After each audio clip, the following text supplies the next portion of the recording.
Olá, galerinha da Mediação Tecnológica, sejam bem-vindos, pessoal, a mais uma aula aqui do nosso canal da Mediação para os alunos do primeiro ano, isso mesmo. Então, hoje nós já vamos para a terceira aula da nossa unidade 1, né? E, como vocês viram, a gente vai seguindo uma sequência do material que vocês já receberam aí, onde vocês estão, na escola, tá? E aí você já tem para acompanhar nossas aulas aí juntamente com as ferramentas que já foram disponibilizadas antes para vocês. Então, gente, passando para essa sequência de aulas, a gente hoje vai falar das relações dos indivíduos com a sociedade, né? A gente vai trazer aí alguns olhares de teóricos da sociologia a respeito dessa relação, a respeito desses fatos sociais. A gente traz alguns pensadores clássicos que vão ajudar a gente a compreender que relação é essa, né? Como que a gente se relaciona socialmente, né? E quais são as ferramentas, métodos e formas de análise que a sociologia traz para compreender esse fenômeno, tá bom? Então vamos aqui para a tela, a gente vai conhecer a agenda da aula de hoje. Então sim, aqui nós vamos falar sobre as relações do indivíduo com a sociedade. Nós começamos através do diálogo, né, com o teórico Karl Marx, os indivíduos e as classes sociais. Depois a gente vai analisar aí o olhar, né, pela visualização, a forma de compreender do Émile Durkheim através das instituições e o indivíduo. E aí depois a gente vem para o Max Weber, que vai falar do indivíduo e a ação social. E vamos finalizar aí com Norbert Elias falando do conceito de configuração, né? O conceito de hábitos. Então a gente tem aí esses teóricos para a gente conversar hoje, galerinha. Muito bem.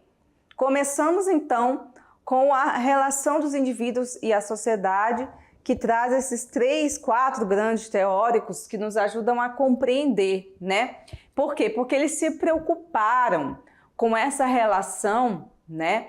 Desde lá do século XIX para cá. Então a gente tem o Karl Marx, que foi o primeiro, né?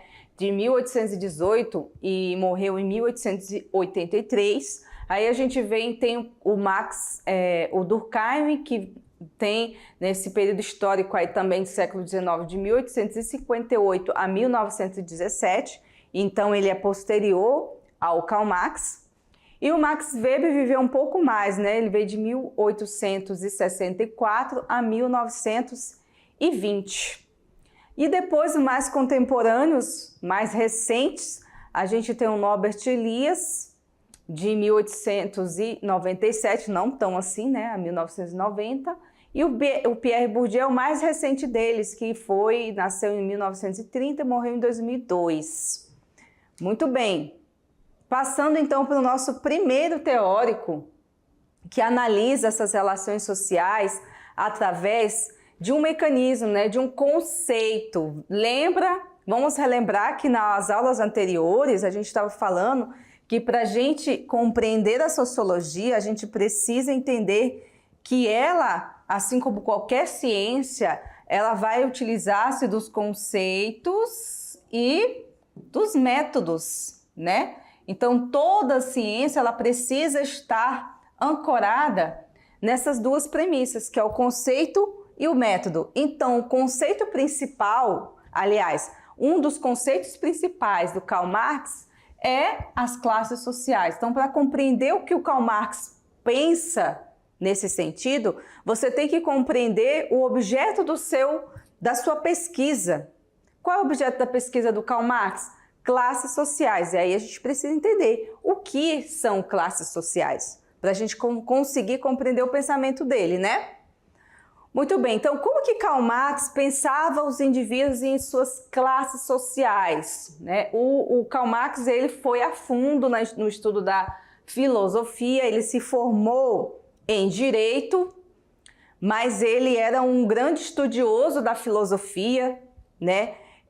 E fez o doutorado dele, olha só que coisa interessante, né? Ele era formado em direito, foi para filosofia e fez o doutorado dele em economia. Então, assim, é bem eclético, né?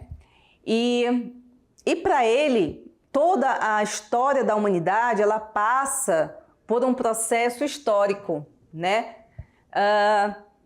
E ele também fala que esse processo histórico ele é dialético também, porque ele está em constante mudança, né? Então a gente precisa analisar a sociedade dentro de um contexto que está inserido nas condições em que se vive naquele contexto, tá?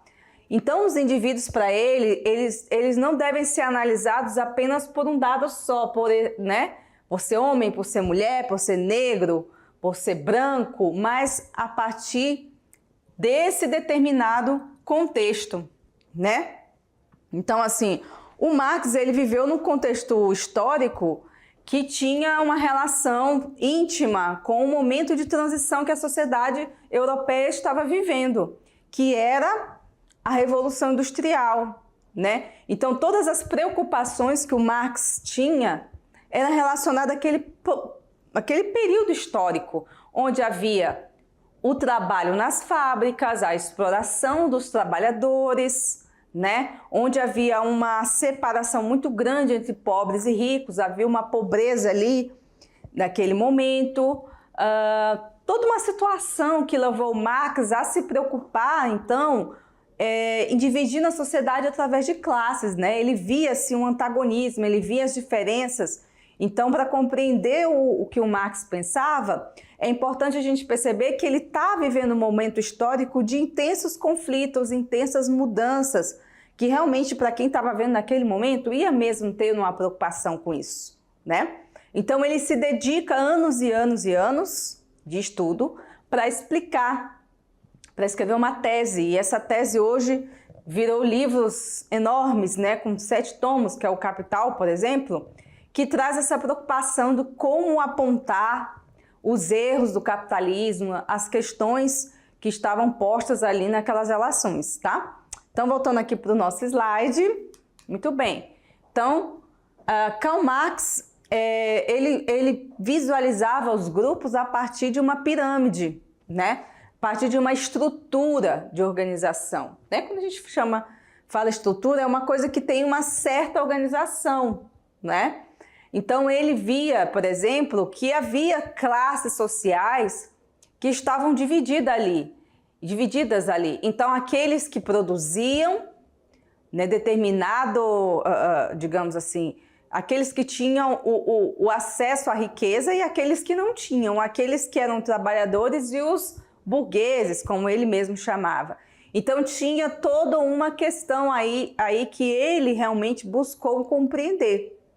Aqui nesse pequeno resumo daqui, desse lado esquerdo, aliás, do lado direito, aparece um pouco das palavras-chave que fizeram, né, da teoria de Marx a uma teoria que até hoje ainda é aplicada, até hoje ainda é comentada, até criticada, por que não? Porque tinha assim um peso, né? Se fosse uma tese qualquer, um trabalho qualquer, ou se ele não tivesse peso e importância, naturalmente já teria sido abandonado, ninguém ia nem mais falar o nome do Marx, né? Mas por que se fala tanto? Nem que seja para criticar, porque ele tinha um peso, né? Ele tem um peso no bom sentido, né? Um peso de importância teórica, né?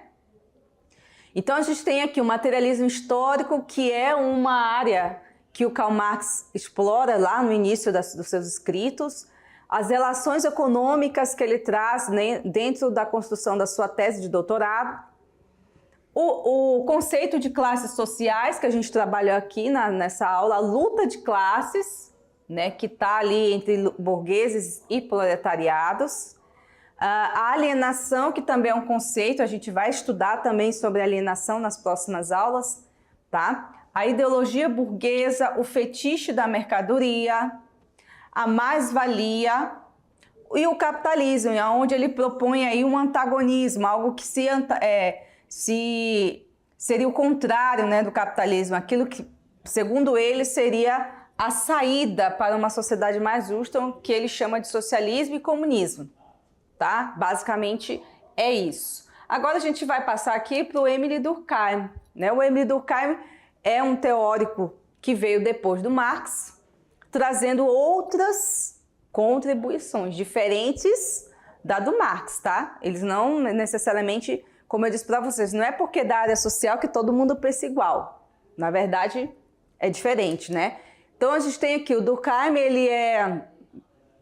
ele já está mais preocupado com as instituições, como as instituições elas vão se manter e manter a coesão, elas vão manter a organização da sociedade, né? Tem até aqui uma tirinha, uma animação do pessoal que eu gosto muito de citar, que é o da Sociologia Ilustrada, né? De vez em quando eles colocam umas coisas interessantes e é bom a gente dar os créditos para eles, né? A Sociologia Ilustrada traz muita coisa para a nossa aula aqui da mediação. Então, parabéns aí aos sociólogos que trabalham aí com essas tirinhas, com essas imagens. Então, olha só, tem uma frase aqui do Durkheim que é bem interessante, que ele fala assim, que a força exterior esteja com você.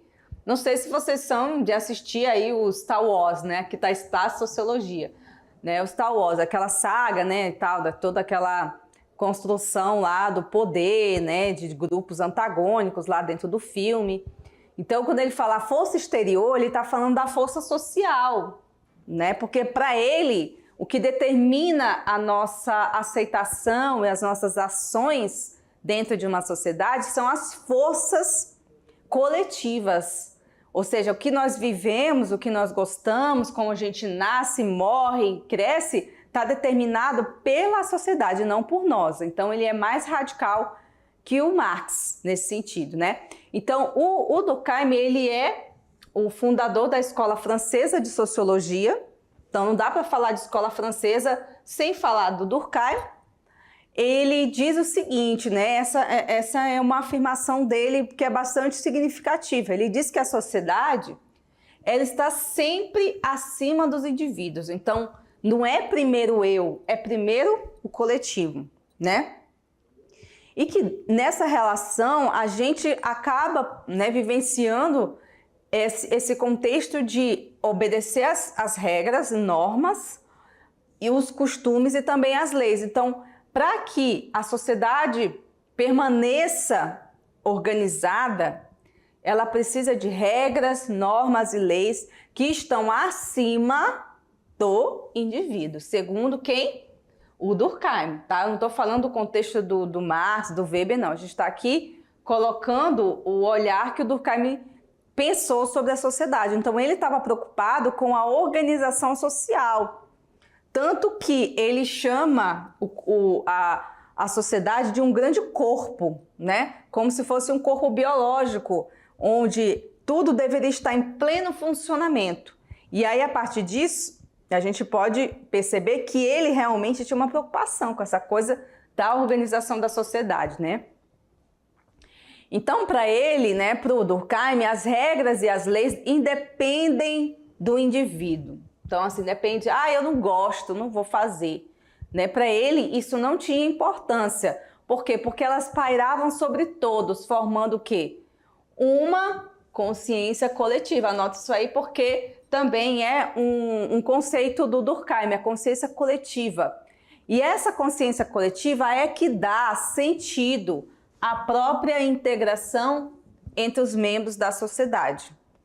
Então, se a gente não tivesse, segundo Durkheim, uma união de pensamento, né, como a gente tem assim, um exemplo disso, sobre uma situação de tragédia que acontece de vez em quando, né, na sociedade, enfim, uma ação de crueldade, se todos nós, enquanto sociedade, não repudiarmos e de dizer que a gente não aceita isso, a gente, né, faz com que os próprios mecanismos da sociedade se movimentem para repudiar também as leis, os juízes, a mídia, né, os juristas. Então, assim, quando há uma consciência social, qualquer que seja o tema, pode ser até futebol, a gente se coloca como se estivesse na mesma frequência, nessa frequência de pensamento.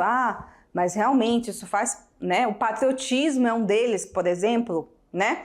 O patriotismo faz com que a gente, que não nasceu sabendo o que era pátria, não sabia nem se morava no Brasil, aonde que uma criança que nasce vai saber o que é pátria, vai saber o que é, né, patriotismo, seleção brasileira, futebol, não sabe. O que faz a gente tomar para si esse sentimento? É a sociedade, né? É a consciência coletiva, é a gente começar a pensar na mesma frequência. E aí a gente, não, patriotismo em Brasil é isso, tal, entendeu? Então esse pensamento não é um pensamento que o que eu quero dizer, e o que o próprio Marx dizia, né? O Durkheim, perdão, é que esse pensamento ele não é natural. Eu não nasci patriota, eu não nasci brasileira, né? Eu nasci no ponto de vista civil, mas assim, de pensamento, de consciência, eu não sabia nem que eu tinha nascido no Brasil, né? Eu não nasci racista, né? Eu não nasci preconceituoso. Todos esses comportamentos que nós vamos adquirindo, ele vem de uma relação social, entendeu? Então a gente vai trazendo isso, aí vem os pais que ensinam. Ah, menino, não faça isso, menino, não come aqui, menino, senta direito, veste essa roupa, né? Come de talher. Aí todos esses ensinamentos, aí vem os amiguinhos, aí vem os parentes, vem a igreja, a escola, o trabalho. E todos esses processos de socialização, eles vão nos ensinando a viver coletivamente, né? Se você observar uma criança, quando vai para a escola, ela ainda não sabe se comportar direito no coletivo. Aí ela vai aprender, não, o coleguinha faz assim, eu vou fazer, porque a gente tem muito esse senso de imitação, né? Fazer por imitação, não, porque o coleguinha fez, eu vou fazer. Ainda mais quando é criança, porque não tem maturidade para diferenciar isso. Então, a criança vai aprendendo o dia a dia na escola e aí ela começa a aprender a lidar com a vida coletiva. É na escola, gente, que a gente aprende. Então, até ela chegar na vida adulta e já saber se comportar nesse contexto cultural social, né? Ela só vai saber quando ela for ambientada, né? Se você pegar uma criança e colocar ela dentro de casa e só tirar ela dentro de casa com 15 anos, a criança, né? A pessoa que já está com 15 anos não sabe nem andar direito, sabe nem o que fazer. Pegar um ônibus, andar, conversar. Por quê? Porque não houve um processo de socialização. Por isso que o isolamento é tão perigoso. As pessoas falam, os cientistas, né? Estudiosos falam que o isolamento social ele pode causar danos muito sérios ao ser humano. Por isso é necessário ter todo esse processo aí de socialização, tá bom? Então, voltando aqui pro quadro, a gente vê a tirinha, né, falando aqui, ó. Mãe, eu quero fazer mecha verde no cabelo. Aí a mãe dela fala, pra quê? Aí ela, é para expressar a minha individualidade. E tá todo mundo fazendo, olha só que engraçado. Ela diz que quer expressar a individualidade dela, mas tá todo mundo fazendo. Lembra o que eu acabei de falar? Que a gente tem essa mania de querer imitar os outros. Então, muito da nossa socialização vai da imitação. Ah, fulano pintou o cabelo, fulano colocou o nome, né? Um artista colocou o nome do filho assim, então um monte de gente coloca o nome igual, né? Roupas iguais, modo de pintar o cabelo, cor de batom, a gente acaba fazendo muito por imitação, né? E isso o Durkheim chama bastante atenção. E o Durkheim, ele também dá valoriza, né, os estudos das instituições, que vão desde a família, a escola, o sistema judiciário e o Estado, né? Ele fala que são exemplos de instituição que congregam os elementos essenciais da vida em sociedade. Por quê? Porque eles garantem a permanência desse ser social. Então, assim, se a gente tem uma família em crise, se a gente tem uma família destruída, né, de um modo geral, nós temos uma sociedade doente, nós temos uma sociedade destruída. Por quê, professora? Porque a família é o primeiro ambiente de socialização da criança. Então, se nesse primeiro ambiente, psicólogos estão aí também para afirmar isso. Se na nossa primeira infância a gente tem problemas familiares, provavelmente a nossa vida adulta também vai ser de problemas. Então, assim, todas as instituições do Estado, elas são importantes, desde a família. Então, o governo, quando vai fazer políticas públicas, ele tem que pensar na família, porque a família é a essência, é lá que começa, né? E aí Durkheim dava tanta importância para as instituições sociais, olha que interessante, que definia a sociologia como a ciência da gênese do funcionamento das instituições sociais. Então, para a gente falar de sociologia, né, dentro do olhar de Durkheim, a gente tem que necessariamente falar das suas instituições. Porque senão a gente deixa uma lacuna no estudo da sociedade. Por quê? Porque as instituições é que garantem, segundo Durkheim, o funcionamento pleno da própria sociedade, ok? Bom, gente, e aí o Durkheim fala também da integração, né? A integração e a coesão da sociedade, ela é importantíssima. Porque quando a gente tem a gente acabou de falar, uma sociedade doente, com vários problemas, violência, assassinatos, rebeldia, jovens, né? Juventude rebelde, você vai ter um desequilíbrio. E esse desequilíbrio pode levar a uma série de situações conflituosas. E essas situações conflituosas faz com que os próprios valores da sociedade entrem em crise. Assim como a gente vê em vários momentos da sociedade, né? As pessoas têm mania de falar, nossa, mas parece que o mundo está acabando, né? Na verdade, o mundo não está acabando. Na verdade, nossos valores sociais estão em crise. Aí a gente tem essa sensação que está tudo fora do lugar. Nossa, que absurdo, né? Fulano foi lá e assassinou, matou, uma chacina, uma tragédia. Aí todo mundo fala, nossa, o mundo está acabando. Agora sim, né? O mundo vai acabar. E não, na verdade, é um movimento de conflito que traz questionamentos, né, sobre as pessoas, principalmente sobre a humanidade das pessoas, e que leva a uma necessidade de repensar os valores, né? E isso é importante, tá vendo como a sociologia é importante? Porque a gente entende que em certos momentos da sociedade a gente tem que parar e pensar nesses valores. O que nós vamos fazer daqui para frente? Que sociedade nós queremos daqui para frente, né? Então, voltando aqui para o nosso quadro, tem um exemplo para a gente pensar aqui, que é a nossa vida diária, né?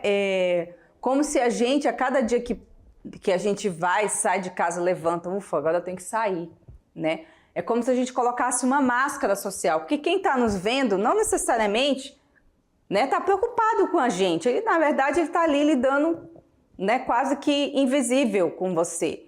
Então, essas máscaras sociais levam as pessoas a construir determinados personagens, né? Isso é até perigoso falar, inclusive, né, sem uma certa responsabilidade. Então, veste um certo personagem para dar essa impressão, né, de que, digamos assim, eu quero estar no meio dos meus amigos, então boto uma cara alegre para ninguém perceber que eu estou triste. No meu trabalho, eu coloco uma cara, né, de paciente, para que ninguém perceba que eu estou por aqui, estou estourando, mas eu tenho que parecer paciente. Então, assim, na nossa vida social existem essas máscaras, né, as máscaras que a gente utiliza, porque senão todo dia a gente chega e fala, né, todos os nossos problemas. Mas é uma forma, né, de se manter sociável, né, dentro de um contexto social, e às vezes a gente acaba vestindo, né, essas máscaras. Agora a gente vai aqui para o Max Weber, que também fala de sociedade, mas ele fala da relação, aí já vem diferente do Durkheim, tá? Ele fala da relação do indivíduo e da ação social. Percebeu que já mudou? E aí tem umas palavras-chave aqui nesse slide que vai falar sobre algumas características dos estudos de Weber, né?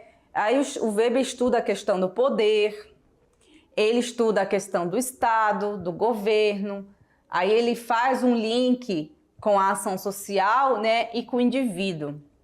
Vamos ver aqui na frente como é que pensa o Weber, na verdade, né? Muito bem. Diferentemente do Durkheim, a preocupação central do Weber é descobrir, compreender o indivíduo e suas ações. Aí aqui já começa uma discordância entre Durkheim e Weber, porque Durkheim diz que a sociedade está acima do indivíduo independente de qualquer coisa. Mas o Weber, ele pensa diferente, ele diz que não, que o indivíduo ele tem sim o seu poder, né? E quando os indivíduos nas suas ações particulares acabam se juntando, aí sim forma uma ação social, né?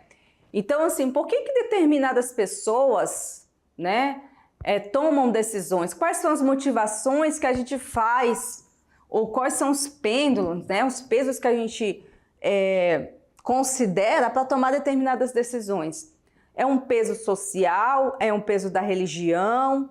Aí ele fala da ação social, que a gente vai ver lá na frente. A ação social é baseada em valores, ação social racional, tradicional, religiosa. Por quê? O que pesa nas nossas decisões do dia a dia? Né? Já parou para pensar nisso? Então, gente, olha só. Segundo Weber, a sociedade existe concretamente, mas não é algo externo. Aí a crítica dele em Durkheim, né? Não é algo externo acima das pessoas. Durkheim achava que sim, né? E sim, nós somos um conjunto de ações de cada um que se relaciona reciprocamente. Reciprocamente, é isso. Então a gente vai agir individualmente, mas a gente vai ter influências. Então assim, mas eu tô a gente está aqui agindo, mas não é exatamente com o meu agir pessoal somente para aquilo que eu penso. Eu estou baseado em alguma coisa que eu li, ou no que o pastor pregou, ou no que eu li no jornal, ou no que minha mãe disse, ou sobre algo que eu vi na internet, entende? Então a gente sempre está considerando alguma coisa para tomar decisão, né? Sempre considera opiniões de outras pessoas, ou geralmente pessoas próximas, ou pessoas que você respeita, que não necessariamente são próximas, mas assim, pode ser um jornalista, pode ser um influencer, né? Agora está nessa onda do influencer, pode ser um pastor, pode ser um político, sabe? Então a gente vai tomar as decisões baseadas naquilo que outras pessoas pensaram também, né? Olha que coisa interessante, porque realmente faz sentido, né? A gente vai tomar uma decisão, a gente pensa, não, mas e fulano, o que ele acha disso? Aí eu vou lá procurar na internet, às vezes, não, talvez eu esteja errada, vou tomar, né, vou pensar dessa forma. Então, gente, o conceito básico de Weber é exatamente a ação social. Se liga nessa aí, ó, anota, né? O que é ação social para o Weber? Ele é um ato de se comunicar e de se relacionar orientado pela ação dos outros. Foi o que eu acabei de falar. Eu vou tomar uma decisão, ou eu vou me comunicar, ou me relacionar, ou pensar, mas e considerando talvez os meus semelhantes, pessoas ali próximas a mim, da minha igreja, da minha escola, do meu trabalho, da minha religião, né? E aí a palavra outros pode significar tanto o indivíduo como vários deles, né? Indeterminados e até mesmo desconhecidos, tá? Que interessante, né? E aí o Weber, ele diz, né, que o indivíduo escolhe. Tá aqui, ó, uma diferença bem grande entre Weber e o Durkheim. Porque o Durkheim, ele diz que a gente não tem o poder de escolha, que nós somos coagidos a agir de determinada maneira. Então, se eu vou ser, né, um assassino, sei lá, vou ser um trabalhador, é uma coação que faz em cima de mim. E o Weber, ele diz que não, que independente das situações, o indivíduo escolhe tomar determinadas decisões ou ter determinados comportamentos, dependendo de quê? Da cultura e da sociedade que ele vive. Isso também tem que ser levado em consideração, o que o Weber está falando, né? Que as pessoas, elas podem escolher. Claro que existem as suas limitações, mas independente delas, segundo Weber, as pessoas ainda assim conseguem fazer uma escolha. Nem que seja uma escolha errada, mas faz, né? Bom, aí aqui eu trago o resuminho desses três aí, né? Digamos assim, a Sociologia Ilustrada também aqui colocou. Aqui é o Weber, que é o Durkheim, porque tá muito ruim a imagem, não consegui pegar uma imagem com filtro bom. Então aqui, O Weber diz que a sociedade é formada pelas ações sociais, então aqui, vamos colocar aqui o Weber, são as ações sociais que determinam, tá? Isso segundo o Weber. Segundo o Durkheim, são determinadas, né, pelas instituições. O Durkheim, então, vai determinar que são as instituições, né, que fazem esse papel. Já o Marx fala que o que forma, né, essa questão aí é o capitalismo. Então, tá vendo como cada um deles traz uma leitura diferente? E é interessante, né, porque cada um deles tem uma situação que faz sentido. Não quer dizer assim, o Durkheim está errado, o Weber está certo e o Marx está errado. Não, cada um deles traz um olhar que nos ajuda a compreender bem isso, né? Bom, agora a gente vai ver os nossos contemporâneos, os mais atuais, que falam sobre o hábitos. Você já ouviu falar em hábitos? Eu acho que sim, porque assim, o hábitos parece uma palavra do dia a dia que a gente usa assim, você tem um hábito de escovar o dente? Tem ou não tem? Né? Você tem um hábito de, antes de sair de casa, pentear o cabelo, se arrumar, vestir uma roupa para ir para a escola? Faz sentido para você? Porque o hábitos é uma nossa ação cotidiana. E você já tentou entender que esse hábitos também tem a ver com a sociedade? Não é só a ver com, ter que escovar o dente para ir para a escola. Eu tenho um hábito de calçar o sapato, mas depois limpar, né, lá embaixo para ficar limpinho, né, a sola do sapato. Então as coisas vão se construindo, os hábitos na nossa vida, como se fossem coisas naturais. E aí vêm os sociólogos e dizem que não é bem assim, que os hábitos também podem ser sociais. Então vamos aqui conhecer como que esses pensadores, eles construíram essa ideia do hábitos. Então, o Norbert Elias, ele diz o seguinte, olha só aqui nessa ilustração.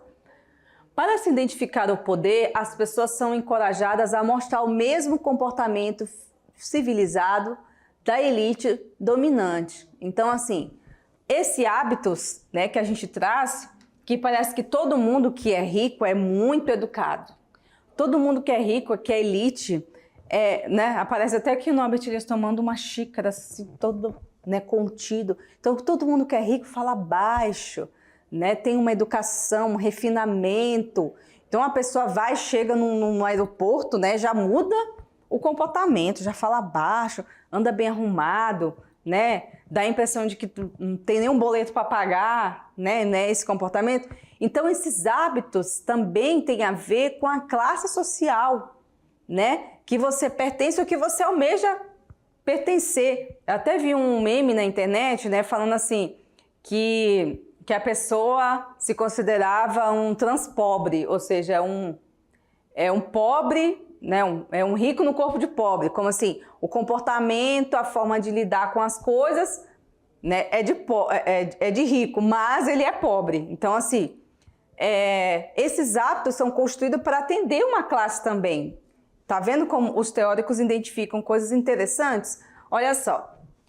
E a configuração? A configuração, segundo Norbert Elias, ela é uma teia de relações que os indivíduos eles tecem ali interdependentes, que estão ligados a vários níveis pelas quais passam as relações de poder. Então aí vai se criando esses grupos sociais que formam essas teias, que o próprio Norbert Elias chama de configuração. E aí nessas configurações se constroem os hábitos. Hábitos de classe, né? Hábitos de, digamos assim, de padrão de vida, hábitos de profissão. Um médico, professor se comporta de uma maneira, o grupo de médicos se comporta de outra maneira. Então, tudo tem a ver com esse olhar que a gente dá e como a gente constrói isso coletivamente, né? Bom, e aí ainda sobre esse conceito de configuração, o grupo social ele é assim. Não há separação entre indivíduo e sociedade, tudo deve ser entendido de acordo com o contexto. Então, assim, às vezes a gente tem que olhar, né? Eu trouxe até essa imagem aqui para a gente perceber que às vezes tudo está relacionado a um ponto de vista, né? Se você visse aqui a leoa desse lado, né?